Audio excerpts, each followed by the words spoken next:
Сочетание слитного деепричастия с послесловием «тр» обозначает так называемое настоящее заглазное время, которое обозначает действия, невидимые объекту, либо видные издалека, или же различные внутренние состояния и переживания говорящего. Рассмотрим пример. Таштын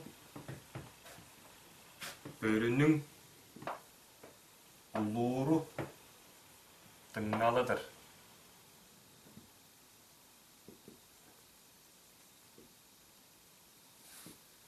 Слитное деепричастие тыңналы с послесловием «тр» переводится на русский язык как «на улице слышен вой волка».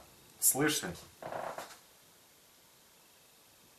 Говорящее лицо не видит. Заглазное время.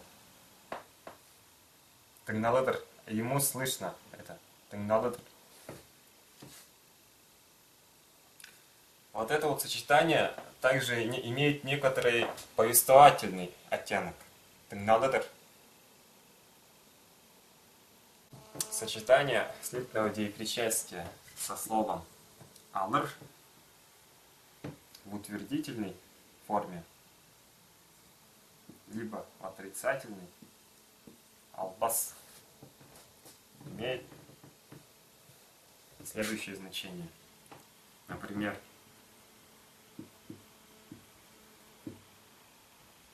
ойнай албас.